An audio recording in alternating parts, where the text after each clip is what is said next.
Hello, Grumpy here. Time for some more EV news. Basically, BYD and Tesla and a little bit of Hyundai. So sorry if I haven't got enough videos out this week. I've been rather overloaded with sorting out family issues and it's likely to continue for a few more weeks. So please bear with me. And don't forget to click the like and subscribe buttons. It costs you nothing, but it really does help the channel. BYD is reportedly planning to develop a smart, dedicated driving chip. BYD subsidiary, BYD Semiconductor, was established in 2004, has apparently started recruiting a technology team. China's largest NEV maker, BYD, has not been recognised in the smart driving area as those of other startups such as XPeng and NIO, but this may change in the near future. Quick disclaimer, I am not a financial consultant, so please do your own research, seek professional advice, etc, etc. So BYD's stock price did go up to over $80 per share, that's 80 US, recently, but it has fallen back down and it's crept up a little bit. But basically that was on suspicions that Warren Buffett, who owns a fair slice of BYD, may be exiting from the company. However, Goldman Sachs has said that BYD's performance in quarter two was better than the bank and the market consensus expectations. So Goldman Sachs expect that BYD will continue to expand its profitability in the second half of this year. They did announce, BYD, a profit of US dollars 1,170 per vehicle for quarter two, which was over double that for quarter one. And they're expecting net profit of up to $533 million for the first half of the year. And this is despite unfavourable factors, including COVID, chip shortages, and so on. And whilst Australia awaits the arrival of the Atto 3 from BYD, hundreds apparently have landed in New Zealand. 300, so the report goes, or so, Atto 3s are in New Zealand, and they're supposed to be a combination of dealer demos, staff and media cars. None yet for the customers. The New Zealand order pages for the Atto 3 opened well after Australia, and yet they've already got some cars in the country.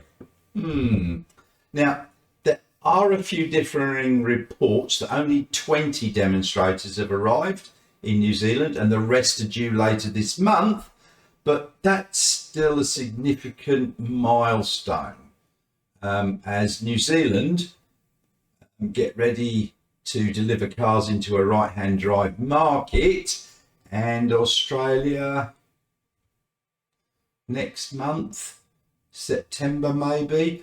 Who knows? We'll wait and see. Hyundai has revealed the new Ioniq 5 pricing just ahead of a stock release. Wednesday the 20th of July, a few more Ioniq 5s will become available to order here in Australia. Or don't expect the order books to be open for very long. The last time they had 500 becoming available, that sold out within a few minutes. And I believe they've only got 119 all-wheel drives to be sold. So those wanting the cheaper rear-wheel drive will just have to wait. And the new pricing is interesting. Apparently the entry-level two-wheel drive, which has now been renamed the Dynamique, and they all end with IQ, and that's $2,000 cheaper, whilst the all-wheel drive version is $1,500 more expensive, and it'll be called the Technique IQ. So the rear-wheel drive version will start from $69,900 Australian, and the all-wheel drive $77,500. And that is plus on roads are to be added on after that. Tesla in China continuing to hire people for production, sales and after-sales service. The job pages on the Tesla's China website showed it had 742 positions available. And this is in contrast to the layoffs that have been occurring outside of China. The upgrades to the Shanghai plant are ongoing, and they're expected to be completed by early August the 7th, I believe. There was a rumour going around that the Model Y production line was actually back up and running a little bit earlier than expected, but there's been no confirmation of that.